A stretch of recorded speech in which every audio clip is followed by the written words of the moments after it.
Okay, shadow drawing. It's very fun and easy because it's tracing. You guys signed up for ceramic class, not a drawing class, and you've already done some drawing for me and done it very well. So I just thought we'd find something fun and easy for our last week together.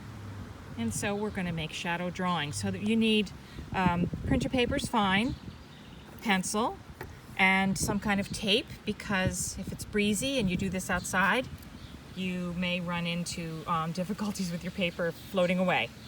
So here we have a tomato plant that we're going to be putting in our garden. We haven't planted it yet. It's a beautiful sunny day and the leaves are quite beautiful, so you can see what a lovely design it makes on the paper. So I'm going to tape this down. So I've put some tape down, and you'll see that I have a drawing board here, and I'm sure you won't have a drawing board at home, but just a piece of cardboard, right? Anything that you can, a tray, anything that you can draw on. Find something sturdy. So because I'm putting this, here I am in the grass, right? So I wouldn't be able to draw. So you need a surface to draw on. You find the thing that you want to trace, and by the way, it doesn't have to be a plant. It can be anything.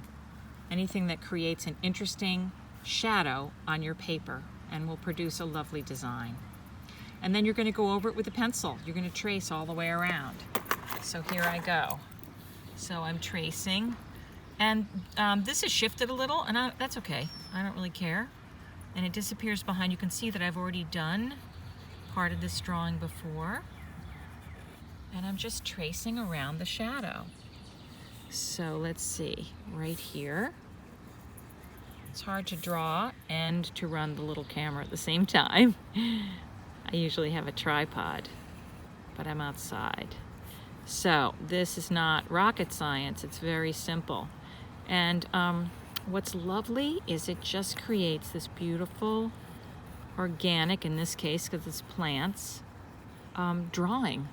And the shadow dictates where the drawing goes. And you don't need to have a lot of drawing ability to create a shadow drawing.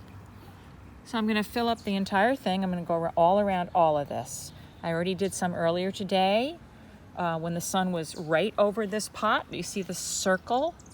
That's because the sun was directly above and only a little bit of the greenery stuck out. And now it's 4 o'clock and I've got the thing again, and you can see that the shadows are much longer. And so I've been able to place the shadows that I like, move my paper till I like where the shadows are, and then trace them. And yes, if the wind blows, your shadows move, but it's okay. You don't have to be incredibly accurate. You do the best you can. So I just wanted to show you another option. My first example was plants, which are very organic. And so this time I went into the kitchen and got the utensil jar next to the stove. And it's a bright sunny day, so I grabbed the opportunity, set it up, traced. You can see that I arranged. Look, I took out a couple of things because they were a little too solid. So I'm going to bring my camera in. So you can see that the spoon over here is very solid. And I didn't want to have two more things that created large shadows. I wanted some intricacy and some interest in that. So the other thing that's interesting to show you is that this took me 10 minutes maybe to trace, and in the 10 minutes the sun moved. So as you can see, I'm off here. These are all now off. By the time I got to the spatula and the spaghetti spoon, the sun had moved. But it doesn't matter. It really doesn't matter. I just forged on. You can also shift it as you go. You can shift it if you need to. But when I take this away, there's my drawing, which is fun.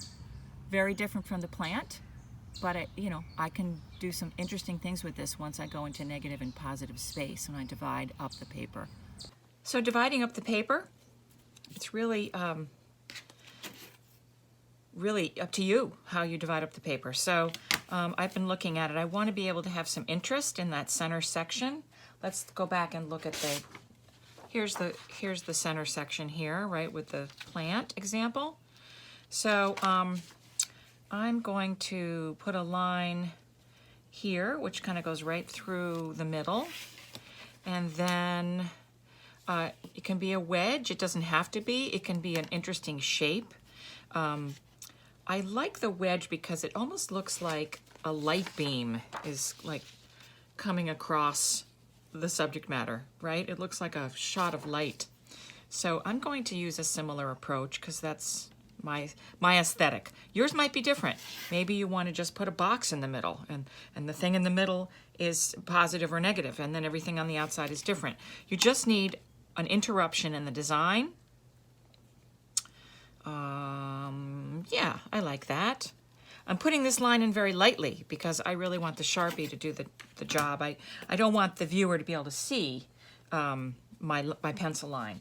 The line is very apparent because of the switch from positive to negative, but I don't want a big dark pencil line. As a matter of fact, I have a few pencil lines in there. Get rid of those. The lighter you draw this, the easier it is to erase stuff you don't want later, like so. Okay. So the rest is very straightforward. You know what? I actually have multicolored markers. It's very dramatic in black and white, but I think maybe I'll pick a different color. Look at, I'm very lucky to have these. Don't forget, I'm an art teacher, right? So my studio has all kinds of fun things in it. Okay, kitchen utensils. Let's make it dramatic. I'm gonna go with this orangey yellow, this sort of, it's not pure orange, but it's close. It's really leaning more toward red. All right, I'm going to make the background colored in this center section because look at all the real estate that would need to be covered with this marker if I made the background solid here. As I suggested when we talked, you're going to want to put it in the little section that you make. All right, so everything, all the negative space. So first what I do is I outline what I've drawn, and then I fill in, and I'm filling in all the things that are not the utensil. That's a utensil, I won't fill that in. But this whisk, I'm filling in all the negative spaces. And I'm somewhat of a blunt marker here, so considering how detailed this is a little challenging, this thick point, but I can do it. I'm gonna go nice and slow, and it's very fun. I'm gonna play some music in my studio and fill this in. I'm doing last bits of this.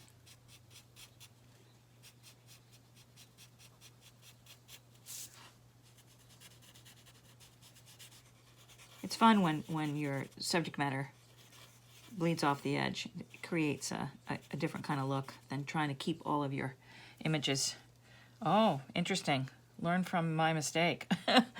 I didn't realize I was smearing what I had just drawn. Too bad. I got it on my paper. The other thing I want to point out to you is using a Sharpie marker.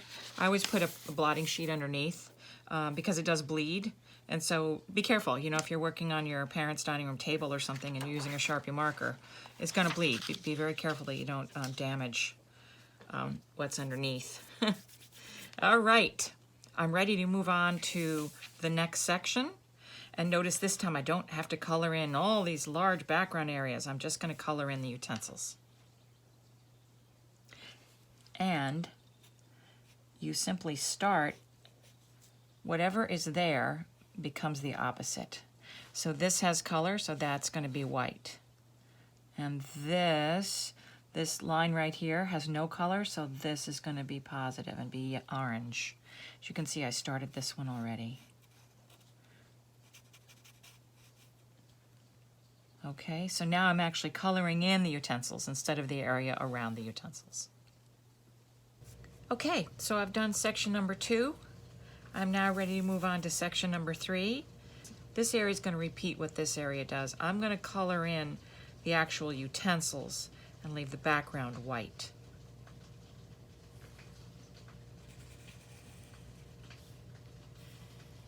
Finishing touches.